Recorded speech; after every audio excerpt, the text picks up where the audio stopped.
பரிசுத்த நாமத்துக்கு என்றும் மகிமை உண்டாவதாக. ஆவியானவரே நீர் பேசும், நீங்கள் அல்ல, ஆவியானவரே பேசணும். இந்த நிகழ்ச்சியில் ஆரம்பம் முதல் ஆவியானவரே பேசணும், ஆவியானவரே பேசணும். தலைப்பு கண்ணீரை கண்டேன். இந்த தலைப்பில் ஏசாயா 38 அதிகாரம் 5 வசனத்தில் ஒவ்வொரு இடத்தை கொண்டோம் ஆவியானவர் என்னை மறைச்சி பேசும்படியாக ஜெபிக்கிறோம்.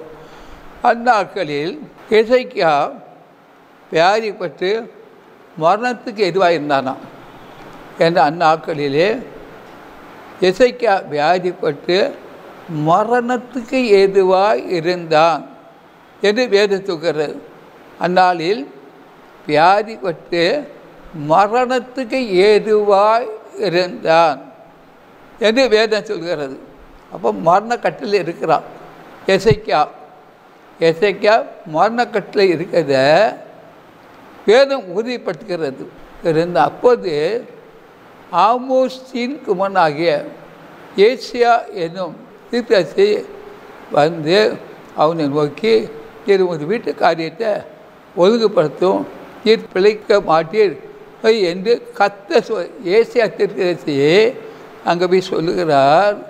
என்ற ஒரு ஏசாயா தீர்க்கதரிசி வந்து அவனை நோக்கி, நீர் உங்கள் வீட்டு காரியத்தை ஒழுங்குபடுத்தும், நீர் பிழைக்க மாட்டீர், மறுத்து போயிர் என்று கர்த்தர் சொல்லுகிறார். கர்த்தர் தான் சொல்லுகிறார், இது உங்கள் வீட்டு காரியத்தை ஒழுங்குபடுத்தும், இது கலைக்க மாட்டேன். ஏன்னா அநேக குடும்பங்களில் வீட்டு காரியத்தை ஒழுங்குபடுத்தாதபடி அநேகர் தகப்பன்மார்கள், தாய்மார்கள், கணவர்கள் மறுத்து போகிறாங்க.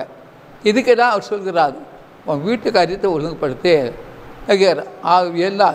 எல்லாருக்கும் மரணம் உண்டு, மறிக்காதவங்க ஒருவரும் கிடையாது. மறித்து உயிர்த்தெந்த ஆண்டவர் இயேசுதான், இது யாரும் கிடையாது. அதான் அவர் சொல்கிறார். அப்போது ஆமோஸின் குமாரனாகிய தீர்க்கதரிசி அவன் வந்து அவன் நோக்கி, நீர் உமது வீட்டு காரியத்தை ஒழுங்குபடுத்தும், நீர் பிழைக்க மாட்டீர், கருத்து போர் என்று கர்த்தர் சொல்கிறார் கர்த்தர் சொல்லுகிறார் என்று சொல்கிறான்.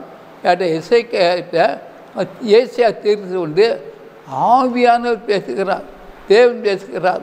ஒரு கரவசியா நீ மறுத்து போவீர், வீட்டு காரியத்தில் கேட்டுக்காரு என்னென்ன ஒழுங்குபடுத்த எல்லாம் ஒழுங்குபடுத்தணும், அது ஒழுங்குபடுத்தணும் என்று ஏசாயா தீர்த்து கொண்டு எசேக்கியாட்ட ஆண்டு பேசுகிறார்.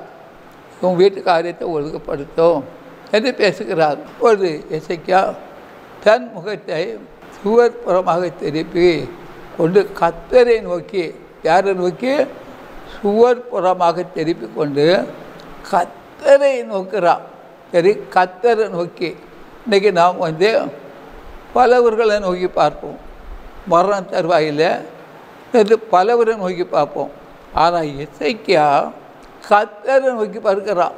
அதான் வானத்தையும் பூமியும் காற்றையும் கடலையும் உருவாக்குறவரும் எசேக்கியாவை உருவாக்குனவரை கர்த்தரை நோக்கி பார்க்குறான்.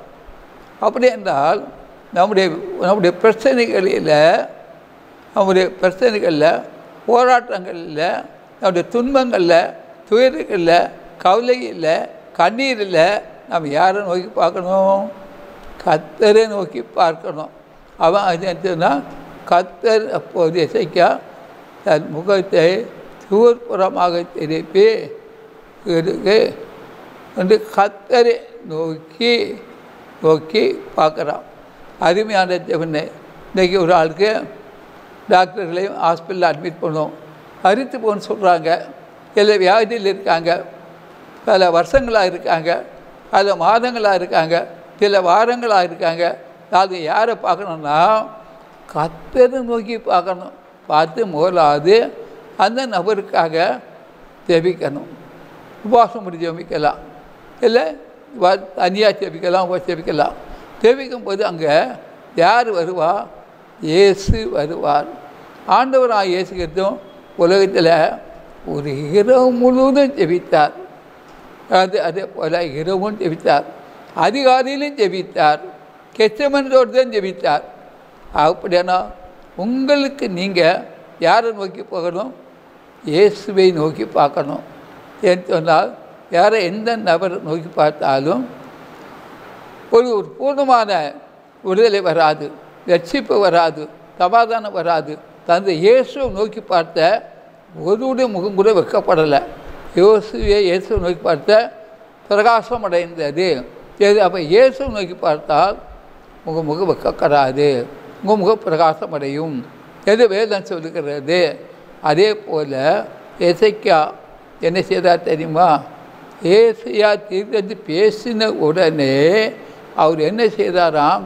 கர்த்தரை பார்க்கும்போது அவர் அப்போது எசேக்கியா தன் முகத்தை சுவர்புறமாக திருப்பி கொண்டு கர்த்தரை நோக்கி, முகத்தை திருப்பி கர்த்தரை நோக்கி என்று சொல்லப்படுகிறது.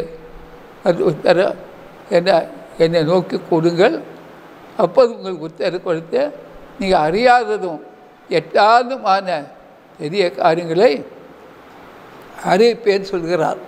அவரை நோக்கி பார்த்து போய் எசேக்கியா நோக்கி, உன் தகப்பனாகிய தாவீதின் தேவனாகிய கர்த்தர் சொல்கிறது என்னவென்றால், உன் விண்ணப்பத்தை கேட்டேன், உன் விண்ணப்பத்தை கேட்டேன், உன் கண்ணீரை கண்டேன், இதை உன் ஆட்களோட 15 வருஷம் கூட்டுவேன் என்று சொல்கிறார். ஊரபக்கர பசியா அவர் சூர்புறமாக தெரிந்து இயேசுவை நோக்கி பார்க்கும்போது எசேக்கியாவுக்கு தேவனுடைய கருத்திலிருந்து தேவனுடைய வார்த்தை வருகிறது. உன் விண்ணப்பத்தை கேட்டேன். அப்போ அவன் விண்ணப்பத்தை இயேசு தேவன் நோக்கி அவர் ஆயுஷை கூட்டி கேட்டு ஜெபம் பண்ணான். விண்ணப்பத்தை அதான் சொல்லுகிறார். இப்போ எசேக்கியா தன் முகத்தை திருப்பி கர்த்தரை நோக்கி, கர்த்தாவே நான் உமக்கு முன்பாக உண்மையும், அவன் என்ன சொல்கிறான்? உண்மை. நீ உலகம் முழுவதும் எங்கேயும் உண்மை கிடையாது, விசுவாசிகள்ன்ற உண்மை கிடையாது, ஊழியக்காரதையும் உண்மை கிடையாது. ஆனால் இவன் என்ன சொல்கிறான்? கர்த்தாவே நான் உமக்கு முன்பாக உண்மையும் மனத்தாழ்மை, தாழ்மை உள்ளவனுக்கு கர்த்தர் கிருபை அளிக்கிறான்னு சொல்கிறது. இயேசு கிறிஸ்து இந்த உலகத்திலே சிலுவை வர தாழ்த்தினார். சிலுவை வரை தாழ்த்தி வெற்றி சிறந்ததை வேதம் சொல்கிறது. அவன் சொல்கிறான், உமக்கு முன்பாக உண்மையாக இருந்தேன். உண்மை உள்ள மனிதன் பதிவு ஆசீர்வாதத்தை பெற்றுக்கொள்ளான். வேதம் சொல்கிறது, மனத்தாழ்மையுமாய் அடைந்து உமது பார்வைக்கு தலமாறு செய்தேன் என்பதை நினைத்து அருளும் என்று என்ன மணி மிகவும் அழுதான். எவ்வளோ நேரம் அழுதான்னு சொல்ல முடியாது. அவன் சொல்கிறான், கர்த்தாவே நான் உமக்கு முன்பாக உண்மையும் மன உச்சமாய் நடந்து உமது பார்வைக்கு தலமானதை செய்தேன் நினைத்தள்ளும் என்று விண்ணப்பம் பண்ணி எசேக்கியா மிகவும் அழுதான்.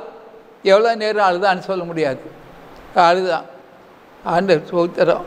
அப்படி என்றால் அவன் முதலாக அறிக்கை செய்கிறான், உமக்கு முன்பாக உண்மையும் என்று சொல்லுகிறான். அது பிறகு மன உச்சமாய் நடந்தேன்னு சொல்கிறான். அது பார்வைக்கு நலமான காரியத்தை செய்தேன் என்பதை நினைத்தரணும் என்று விண்ணப்பம் பண்ணி இதான் முதலாக விண்ணப்பம் அரைக்க சொல்கிறான். அவருடைய வாழ்க்கையில் உண்மை கொடுத்து, உத்தமம் கொடுத்து, நேர்மை கொடுத்து எல்லாம் மனத்தாழ்மையாக அறிக்கை செய்கிறான். அப்படி அறிக்கை செய்யும்போது தான் அங்கே என்ன நடக்குன்னு சொன்னால், ஒரு ஏசியாவுக்கு உண்டான கர்த்தருடைய வார்த்தை. அப்போது இந்த இவ்வளவு அறிக்கை செய்த உடனே ஏசியாவுக்கு உண்டான வார்த்தையாவது, நீ போய் எசேக்கியாவை நோக்கி, உன் தகப்பனாக தாவீதின் தேவனாக இரு கர்த்தர் சொல்கிறாவது என்னவென்றால், விண்ணப்பத்தை கேட்டேன், உன் கண்ணீரை கண்டேன், இதை உன் ஆட்களோட 15 வருஷம் கூட்டுவாங்கிறார். எத்தனை வருஷம்? 15 வருஷம் கூட்டுவன் சொல்லுகிறார். அவன் சொன்ன விண்ணப்பம் அவருடைய சமூகத்தை எட்டுனது. யாருக்கிட்ட? ஜீவனுள்ள தேவன் சமூகம் எட்டுனது. ஊரபக்கர பச்சையா. அதே போல் அநேக மரண தருவாயில் அநேக குடும்பங்களுக்கு நாங்கள் ஜெபித்துக்கிறோம். மரணத்தை அறுத்து ஜெபிக்கும் போது அப்போது அந்த என்ன செய்வாங்க தெரியுமா? அந்த நபர் படுக்கையில் தான் இருப்பாங்க. வீட்டார் மனம் திரும்பாங்க. அவங்கள்ட்ட இந்த பாவத்தை அறிக்கை பண்ணுவாங்க, தாவத்தை அறிக்கை பண்ணுவாங்க, விபச்சாரத்தை அறிவிப்பாங்க. என்றால் என்னென்ன பாவக்கரையில் இருந்தாங்களோ அவ்வளோ அறிக்கை செய்து பண்ணுவாங்க. எங்கள் தாப்பனார் காத்துக்கொள்ளணும், எங்கள் தாயார் காத்துக்கொள்ளணும். அந்த வாழ்க்கையில் பிறந்ததுலேருந்து எல்லாம் அறிக்கை செய்து அழுது செய்வாங்க. தன் பாவங்களை மறைக்கிறவன் வாழ்வு அடைய மாட்டான், அதை அறிக்கை செய்து விட்டவன் இறக்கம் பெறுவான் என்று வேதம். தன் பாவங்களை மறைக்கிறவன் வாழ்வு அடைய மாட்டான், அதை அறிக்கை செய்து இறக்கம் பெறுவான் என்று வேதம் சொல்லுகிறது. அப்போ எல்லோரும் எசேக்கியாவுடைய வாழ்க்கையில் அவன் சொல்லுகிற வார்த்தை ஆண்டு கர்த்தாவே, நான் உமக்கு முன்பாக மன உத்தமாய் நடந்து பார்வைக்கு உமக்கு நலமான செய்தேன் என்னை அது விண்ணப்பம் பண்ணான். பலாவது அறிக்கை பண்ணுகிறான். அதே போல் நம்முடைய வாழ்க்கையில் ஒரு மரணம் வரும்போது, என்றால் வியாதி வரும்போது, அதில் கஷ்டம் வருது, முதலாக நாம் செய்ய வேண்டியது என்றால் தன் பாவங்களை அறிக்கை செய்யணும். ஒரு தடவை இல்லை, அல்ல தடவை அறிக்கை செய்து ஜெபம் பண்ணணும். ஜெபம் பண்ணும்போது அங்கே ஆண்டவர் எப்படி ஏசியா தீர்க்கதரிசி கொண்டு சொன்னார். ஏசாயாவுக்கு உண்டான கர்த்தருடைய வார்த்தையாவது, எசேக்கியாவை நோக்கி உன் தகப்பனாக தாவீதின் தேவனாக கர்த்தர் சொல்கிறாவது என்றால், உன்னை பற்றி கேட்டேன். அப்போ நம்முடைய விண்ணப்பத்தை கேட்கணும். ஒரு கரபா சங்கரபாதி கரபாதி கரபதியா நினைவே பட்டணத்தில் யோனா தீர்க்கதரிசி ஆண்டவர் அனுப்பினார். எதுக்கு அனுப்பினார்? நினைவே பட்டணத்தில் அவங்க சப்பீரம் தேவ சமத்தை எட்டினது. நினைவே மக்கள் செய்த தப்பீடம் தேவ சமத்தை எட்டினபடினால்தான் யோனா தீர்க்கதரிசியை கொண்டு ஆண்டவர் நினைவே பட்டணத்தில் பேசினார். என்ன பேசினார் என்றால், நினைவே பட்டதும் 40 நாட்கள் உண்டனார். 40 அழிக்கப்படும் என்று திட்டமாக சொன்னார். அங்குள்ள மக்கள், ராஜாக்கள், பிரதானிகள் எல்லாரும் என்ன செய்தாங்கன்னு தெரியுமா? பிரதானிகள் எல்லாம் என்ற இரட்டை உடுத்தி கொண்டு உபவாசம் போட்டு ஜெபம் பண்ணாங்க. உபவாசம் பிறந்த பிள்ளைகளுக்கு கூட தண்ணியோ காப்பியோ ஜூஸோ கொடுக்கல. எல்லாரும் என்றால் ஜெபம் பண்ணாங்க. ஜெபம் பண்ணி அங்கே என்ன நடந்ததுன்னா, இந்த ஜெபம் ஆண்டு பிரியமாக இருந்தது. தேவ சமத்தை எட்டின உடனே ஆண்டு பார்த்தார், இனியப்பட்ட மக்களுடைய மனம் திரும்புதல். இதை கண்டு என்ன செய்தார்? இது கண்டார், தேவன் கண்டார். எல்லாம் ரெட்டு விட்டு சாம்பலிலும் இருந்து விண்ணப்பம் பண்ணி எதை கேட்டார். போது இன்னைக்கு உபவாசம் பண்ணால் 4 சப்பாத்திக்கு 5 சப்பாத்தி சாப்பிட்டுட்டு, மட்டன் சாப்பிட்டுட்டு, பிரியாணி சாப்பிட்டுட்டு தான் உபவாசத்தை பண்ணி பேனர் இருக்கும். ஆனால் அங்கே உபவாசம் இருக்காது. அப்படி தான் போகிறாங்க. அப்போ அப்படி ஒன்று பது கிடைக்காது. அப்போ உபவாசம் இருந்தால் சாப்பிட்டுட்டு பண்ண என்ன செய்யணும்? மாம்சம் பலங்கொள்ளும். 100க்கு 100 இருக்கும். அங்கே ஆவியானவர் வரமாட்டார். மாம்சம்தான் பலங்கொள்ளும், ஆவியானவர் வரமாட்டார். அதனால்தான் உபவாசத்துக்கு போகிறாங்க, எந்த பலனும் இல்லை என்பது அறியாமல் இருக்கிறாங்க. அப்படி இல்லை, இவங்க அப்படி இல்லை. தேவன் யோனாத்தை பேசின உடனே போல கீழ்ப்படிந்தார்கள். ராஜாக்கள் படிந்தான், பிரதானிகள் படிந்தான், அந்த தேசங்கள் படிந்து என்றால் 3 நாள் இரவும் பகலும் உபவாசித்து ஜெபித்தார்கள். ஜெபித்த பகலிலே அது தேவ சமூகத்தில் அவன் செய்த பாவங்கள், தீருதல், அக்கிரமங்கள் அறிக்கை செய்து எட்டினது. அப்போ தான் ஆண்டு மறுபடியும் யோனாவுக்கு இந்த நினைவுக்கு 40 நாள் முன்பு சொன்னது, அதை அழிக்கப்படாதபடி அவன் மருந்து நிமித்தம் அந்த அழிவை நீக்கி நினைவுப்பட்டதை தப்பிச்சார். அப்படி என்றால் நாம் அதே போல் தான் எசேக்கியாவும் விண்ணப்பம் பண்ணுகிறார். விண்ணப்பம் கொண்டு தான் ஏசியாட்டுக்கு கொண்டு 15 வருஷம் கூட்டி கொடுக்கிறார். நாம் அப்படி ஜெபிக்க போது என்னன்னா, அங்கே காரியம் மாறுத. யூத ஜனங்கள் ஜெபித்தார்கள். ஜெபித்த வழியிலே யூத ஜனங்கள் அழிக்கப்பட்ட சட்டமே குறைக்கப்பட்டது. ஜெபித்த வழியில் காரியம் மாறுதலாக முடிந்ததான். அப்போ ஜெபத்துக்கு என்ன வெள்ளம் இருக்குது என்பதை அறியாமல் இருக்கிறாங்க. இன்றைக்கி ஜெபங்கிறது ஃபார்மாலிட்டி கிடையாது. உயிர் உள்ள தேவனுடைய சமூகத்தில் மோசையோடு முகமாக பேசுறது போல் நாம் பேசுதான் ஜெபம். என்றால் அந்த அப்படிப்பட்ட ஜெபம் எடுத்தால் நினைவு பட்டம் அழிக்கப்படலை. பிறந்த குழந்தை கூட தண்ணி கொடுக்கல, பால் கொடுக்கல.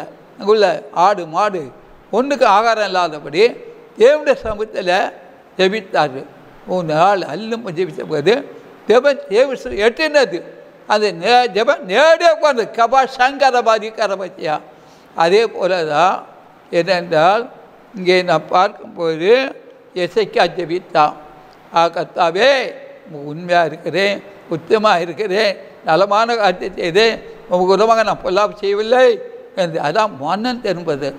இதான் உண்மையான மனம் திரும்புதல் என்றால் சோத்திரம். அப்படி மனம் திரும்பி செய்விக்கும் பொழுது தான் அந்த ஜெபம் தேவ சப்தம் எட்டப்படும் எட்டப்படும் எட்டப்படும் எட்டப்படும். ஜெபத்துக்கு பதில் வரும். இல்லாவிட்டால் என்றால் நானும் ஜெபிக்கிறேன், நீயும் ஜெபிக்கிறா, சபை மக்கள் ஜெபிக்கிறாங்க என்று ஜெபித்தா ஒரு பிரயோஜனமும் கிடையாது. என்றால் தன்னை ஒடுக்கணும், தன்னை ஒடுக்கணும், தன்னை ஒடுக்கணும். நாம் சரீரத்தை ஒடுக்கணும். சரீரத்தை ஒடுக்கி ஆண்டவர் சமூகத்தில் மாம்சம் பிளங்கொள்ளாதபடி, சரீரம் பிளங்கொள்ளாதபடி ஆவியான 100க்கு 101 நம்மளை செயல்படுத்தும்படியாக நாம் ஜெயிக்கும்போது அங்கே விசேஷித்த அபிஷேகம் இறங்கும், வல்லமை இறங்கும். இறங்கும் போது நம்ம ஜெபம் பதில் கிடைக்கும், இல்லைன்னா கிடைக்காது. இதுதான் நிச்சயம். நிறைய பேர் அப்படி ஜெபிக்கணும். அதுதான் ஜெபம். ஜெபம் என்றாலே ஜெயத்தை கொண்டு வரதான். அப்படி நம்மளே நாம் ஜெபிக்கும்போது தான். அப்போ ஆண்டு அங்கே என்ன சொன்னார் தெரியுமா? நீ போய் எசேக்கியா நோக்கி உன் தகப்பனாகி தாவீது கர்த்தர் சொல்கிறாவது என்னவென்றால், உன்னை பற்றி கேட்டேன், உன் கண்ணீரை கண்டேன். இதோ உன் நாட்களோட 15 வருஷம் நான் கூட்டுக்கிறேன். எத்தனை வருஷம்? 15 வருஷம் கூட்டி கொடுத்தது. ஆனால் எசேக்கியாவுடைய ஜெபத்தை கேட்டதான் 15 வருஷம் கூட்டி கொடுத்தார். அவனுடைய துக்கம் சந்தோஷமாக மாறினது. அவனுடைய மரணக்கட்டு அறுக்கப்பட்டது, வியாதி கட்டு அறுக்கப்பட்டது என்று தேவன் சொல்லுகிறது. அதில் இன்று இங்கே நிகழ்ச்சியை 7 கண்டத்தில் பார்த்துக்கிட்டு இருக்கிறீங்க. இப்படிப்பட்ட ஒரு ஆழமான ஜெபம் நம்முடைய ஒவ்வொரு வாழ்க்கையில் தேவை. அப்படி ஜெபிக்கும்போது நிச்சயமாக எந்த பர்பஸுக்காக இருவரையும் ஜெபிக்கிறீர்களோ அந்த ஜெபம் பலன் கிடைக்கும், இல்லைன்னா கிடைக்காது. நாங்கள் எங்களுடைய அனுபவங்களில் பல மாதங்கள் வருஷங்கள் ஜெபித்து கொண்டே இருக்கிறாங்க, பதில் வரல. ஏன் வரல? எதற்கு வரல? அது காரணம் என்ன என்பதை நம்ம ஆண்டவர் சப்தத்தை கேட்கணும். கேட்கும்போது ஆவியானவர் வாக்கு கடக்காத பெருமூச்சோடு கிரியை செய்வார் என்றால் கேட்கும்போது கிரியை செய்வார். அது பதில் வரும். நிச்சயமாக ஜெபத்துக்கு பதில் வரும். இதுதான் வேதம் சொல்கிறது. இங்கே பிரசங்கில் 4வது அதிகாரம் 1 to 2 வருஷத்தை பார்க்கும்போது ஏனென்றால், முதலாவது எசேக்கியாவுடைய கண்ணீரை கண்டார். எசேக்கியாவுடைய கண்ணீரை என்று உன் கண்ணீரை கண்டேன்னு சொன்னார். உன் கண்ணீரை கண்டேன்னு சொன்னார். அந்த கண்ணீரை அவர் துடைத்தார். 2வது பிரசங்கில 4வது அதிகாரம் 1-2 வசனம். இதற்கு பின்பு நான் சூரியனுக்கு கீழே செய்யப்படும் கொடுமைகளை எல்லாம் சிந்தித்து பார்த்தேன். ஏதோ ஒடுக்கப்பட்டவர்களின் கண்ணீரை கண்டேன். அவர்களை தேற்றுவார் இல்லை. ஒடுக்கர்கள் பட்சத்திலே பலன் இருந்தது. அப்படி இருந்தும் தேற்றுவார்கள் இல்லை. ஆதலால் இன்னும் உயிரோடு இருந்து பிழைக்கிற பார்க்கிலும் முன்னமே காலம் சென்று மற்றவர்களே பாய்க்காங்க என்கிற ஆண்டோட பார்த்து சொல்கிறது. பலவத்தமத்தில் எட்டப்பட்ட ஜெபம். இதற்கு பின்பு நான் சூரியனுக்களே செய்யப்படும் கொடுமையெல்லாம் சிந்தித்து பார்த்தேன். இப்போ சூரியன்களை பூமியில் எவ்வளோ கொடுமை நடக்குது நீங்கள் பார்க்குறீங்க. ஒரு நாள் பத்திரிக்கை எடுத்தால் கொடுமை எந்த நிறைய கொள்ளதான், நிறைய கொலைதான், நிறைய விபச்சாரம், நிறைய ஏமாற்றுதான், திருடுதான். இதான் உலகம் முழுவதும் நடக்கிறது. அதைத்தான் ஆண்டு சொல்கிறார். இதற்கு என்பதால் சூரியனுக்கு கீழே செய்யப்படும் கொடுமை எல்லாம் சிந்தித்து பார்த்தேன், சிந்தித்து பார்த்தேன். தேவன் சிந்தித்து பார்த்துக்கார். இதோ ஒடுக்கப்பட்டவர்களின் கண்ணீரை கண்டேன். ஒடுக்கப்பட்டு கதறுவாங்க இல்லையா? இப்போ நீங்கள் போனீங்கன்னா ஒரு மருத்துவமனையில் டாக்டர் வந்து பார்ப்பாங்க. ஒரு 10 மணி நேரம் இல்லை 2 மணி நேரம் அங்கே ஒரு பெரிய சத்தம் கேட்கும், கதற சத்தம் கேட்கும். ஏன்னா நான் அனுப்பப்பட்டிருக்கேன். ஸ்டான்லி ஹாஸ்பிட்டலில் எங்கள் உறவினர் வைத்திருக்கும் போது ஏன்னா என்ன சொன்னால் மரணத்தை ஒரு ஸ்கீட் போட்டுக்கிட்டே இருப்பாங்க. அவங்க ஒரு பெரிய சத்தம் வரும், எல்லாம் கதறுவாங்க குடும்பத்தை சேர்ந்தவர்கள். அதே போல் கல்லர் தோட்டத்தில் அடக்கும்போது ஒரே சத்தமாக இருக்கும். ஏனென்றால் அப்படி நம்ம பார்க்குறோம். அப்போ அதான் ஆண்டவர் சொல்கிறார், இதற்கு நான் சூரியனுக்குள்ளே தேவைப்படும் கொடுமையெல்லாம் சிந்தித்து பார்த்தேன். பூமிக்கு சூரியக்களை என்னென்ன கொடுமை இருக்கிற ஆண்டவர் பிரசங்கி சொல்கிறார், நான் சிந்தித்து பார்த்தேன். நான் இன்றைக்கி அனுபவம் அதை சிந்தித்து பார்க்குறேன் இல்லை. ஆனால் பிரசங்கி சொல்கிறார், நான் சிந்தித்து பார்த்தேன். நம்முடைய வாழ்க்கையில் எது நல்லது, இது கெட்டது, இது தீமை, இது கஷ்டம், நான் சிந்தித்து பார்க்குறதே இல்லை. ஆனால் அவர் சொல்கிறார், நான் சிந்தித்து பார்த்தேன் சொல்கிறார். சிந்தித்து பார்த்தேன். இதோ ஒடுக்கப்பட்டவர்களின் கண்ணீரை கண்டேன். ஒடுக்கப்பட்ட ஒவ்வொரு கண்ணீரை கண்டேன். யாரெல்லாம் ஒடுக்கப்பட்டு எந்த கதறாங்க, அழுறாங்க, மனைவி சஞ்சல்பட்டுக்கிறாங்க, ஒவ்வொரு கண்ணீரை நான் கண்டேன்.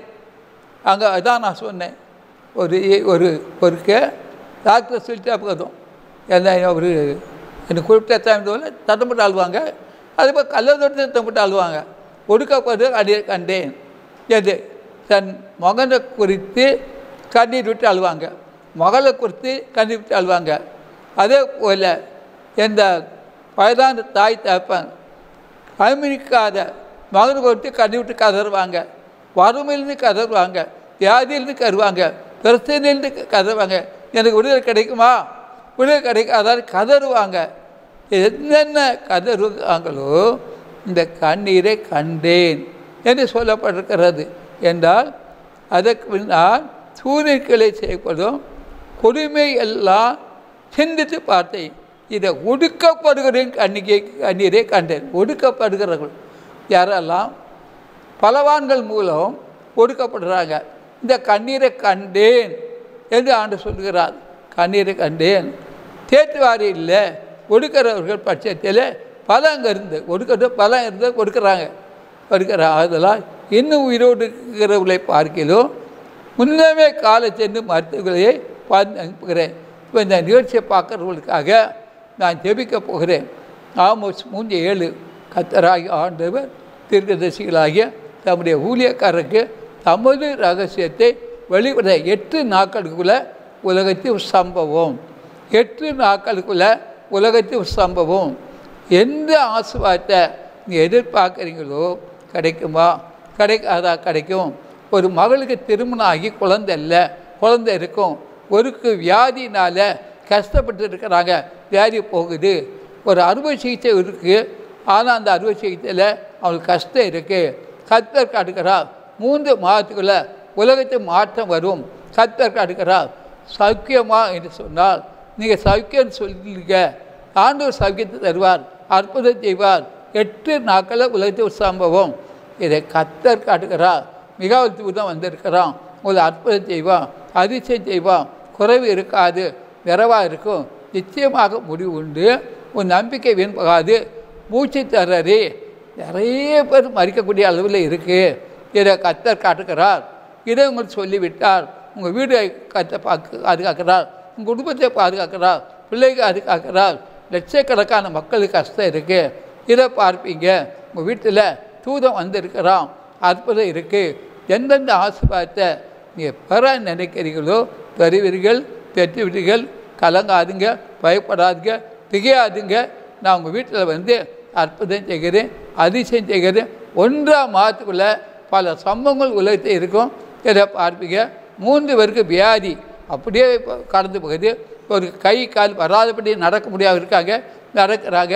சரீரத்தை உறுப்பு யாருக்கெல்லாம் செயல்படாமல் இருக்கோ அது செயல்படுகிறது. பல மக்களுக்கு அற்புதம் செய்திருக்கிறேன். வியாதி கடந்து போகுது. அற்புதம் நடக்குது, ஆச்சரியம் நடக்குது. எந்தெந்த கஷ்டம் யாருக்கு இருந்தால் நீக்கப்படுகிறார். ஒரு முள்ளு ஒரு வயிற்று கொண்டு வெளியே போகுது, தெளிவின பகுதியை நீக்கிறார். கர்த்தருடைய ஆசீர்வாதம் உங்களை தேடி வந்து விட்டது. எனக்கு குறைவு இருக்காது, நிறைவாக இருப்பீங்க. எல்லா ஆசீர்வாதத்தையும் வைத்து சந்தோஷம். என் மகனை கேள், என் மகளை கேள், நீ கலங்க வேண்டாம், நீ பயப்பட வேண்டாம், திகில் வர வேண்டாம். உங்களை எல்லாம் ஒவ்வொருவரையும் கர்த்தர் தனித்தனியாக ஆசீர்வதிக்கிறார். நீ ஆசீர்வாதம் பெறுங்க. கர்த்தர் உங்களை புல்லுள்ள இடங்களில் வைத்து நடத்துவார்.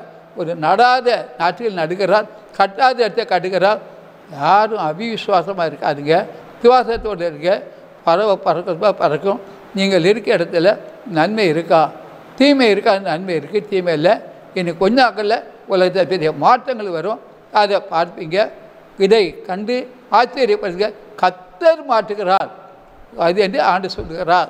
உங்களுக்கு எந்தெந்த நன்மையை நீங்கள் எதிர்பார்க்கிறீர்களோ அதெல்லாம் செய்வார். ஓட்ட பாத்திரம்லாம் நல்ல பாத்திரமாக மாறும். ஆசீர்வதிக்காத பாத்திரமெல்லாம் ஆசிக்கப்படும். கட்டுண்டு உள்ளே கட்டாளுக்கு அவிவிசுவாசமாக இருக்காதுங்க, விசுவாசத்தோடு இருக்கு. இதேனோட வார்த்தை நிறைவேறித்து 5 அப்பம் 2 மீன்களை கொண்டு தேவன் 5000 பேருக்கு போஷித்தவர் உங்களையும் போஷிக்கிறார். அற்புதம் நடக்கும்.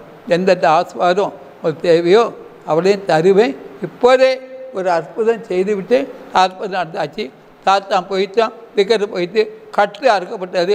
யாரும் அவிசுவாசமாக இருக்காதுங்க, விசுவாசத்தோடு இருங்க. நான் அதிசயம் செய்துவிட்டேன், அதிசயம் நடந்தது. சாத்தான் எழுந்து போனான், விற்கிறது என்று போனேன், கட்டு அறுக்கப்பட்டது. விருதுகள் வராத இடத்துலேருந்து அனைவருக்கு விருது வரும். எந்தெந்த ஆசீர்வாதம் தடப்பட்டதோ அதெல்லாம் தேடி வரும். நீங்கள் தேடி போக வேண்டாம். கர்த்தருடைய நாமத்தின் நிமித்தம் கர்த்தர் உங்களை ஆசீர்வதிக்கிறார். சந்தோஷமாக இருங்க, சமாதானமாக இருங்க. விழுந்து கிடக்கிற உங்களெல்லாம் தூக்கி விடுவார். கட்டுண்டு கட்டாழ்ப்பார். அநேகருடைய வியாதி சத்து கடந்துப்பது, தெளிவினம் கடந்துப்பது, நடக்க முடியாது நடக்கிறவர்கள், ஊந்துகோலை வச்சு நடக்கிறவர்கள், ஊந்துகோலை எடுத்து போட்டு நடக்கிறார்கள். ஒரு அற்புதம் இல்லை, 2 அற்புதம் இல்லை, 3 அற்புதம் இல்லை, பல அற்புதத்தை ஆவியான செபத்து செய்திருக்கிறார். விளக்குகளை நான் கொளுத்தி வைக்கிறேன். எந்த விளக்கெல்லாம் அணிந்து போன்னு நினைக்கிறோ என்னை அடையாதபடி பாதுகாக்கிறேன். நிச்சயமாக உங்களுக்கு நன்மை செய்திருக்கிறேன். விழுந்து கிடக்கிறதை நான் தூக்கி விடுகிறேன். கட்டுண்டு உள்ள கட்டாளுக்கிறேன். விக்கிரகத்தின் ஆவிகளெல்லாம் அநேகர் விட்டு கடந்து போகுது. அசுத்தாவியும் கடந்து போகுது, மையானக்குள் ஆவியும் கடந்து போகுது. இப்போ தூர இடத்துக்கு போனவர்களுக்கும் அற்புதம் செய்கிறேன், சமயத்தை அற்புதம் செய்கிறேன். கர்த்தரே உங்களை ஆசீர்வதிக்கிறார். ஆசீர்வாதமாக இருப்பீர்கள். இந்த நிகழ்ச்சி உங்களுக்கு ஆசீர்வாதம் இருந்தால் தொலைக்காட்சிக்கு ஒரு உற்சாகமாக கூக்குள் பையில் காத்து அனுப்பிங்க. அன்பாய் பட்சமாக கேட்டுக்கிறோம். இந்த ஊழியத்துக்கு ஜெபித்து தாங்க. கர்த்தரே உங்களை ஆசீர்வதிப்பார். ஆமே ஆமே. மேலும் தேவ ஊழியரை நீங்கள் தனித்தனியாக சந்தித்து ஜெபிக்க விரும்பினார் ஒவ்வொரு நாளும் அதிகாலை 5 மணி முதல் காலை தொழுகையில் நீங்கள் கலந்து கொண்டு சகோதரர் அவர்களை சந்தித்து ஜெபித்துக் கொள்ளலாம். மேலும் விவரங்களுக்கு தொடர்பு கொள்ள சுவிசேஷகர் எஸ் தங்கசாமி, தொலைபேசி எண் 26574550, 26574551, செல்போன் 9383344445. புத்தூர் அதிசய பராக்கா தீர்க்க தரிசன ஊழியங்கள் நடத்தும் பரிசுத்த உபவாச ஜெப கொடுகை நடைபெறும் இடம் அதிசய பராக்கா தீர்க்க தரிசன ஊழியங்கள் 71 மௌனசாமி தெரு, ஆம்பத்தூர் ஓச்சி. இதில் சிறப்பு ஜெபம் மற்றும் தேவ செய்தி அளிக்க இருக்கின்றவர் தீர்க்கதரிசி சுவிசேஷகர் எஸ் தங்கசாமி அவர்கள். அன்பானவர்களே, இந்த உபவாச கூட்டத்தில் கலந்து கொண்டு தேவ ஆசீர்வாதங்களை பெற்று செல்ல அன்புடன் அழைக்கப்படுகின்றீர்கள். தேவைகளுக்கும் மேலும் ஆலோசனைகளுக்கும் நீங்கள் தொடர்பு கொள்ள வேண்டிய முகவரி சுவிசேஷகர் எஸ் தங்கசாமி, 71 மௌனசாமி தெரு, ஆம்பத்தூர் ஓச்சி, சென்னை 53.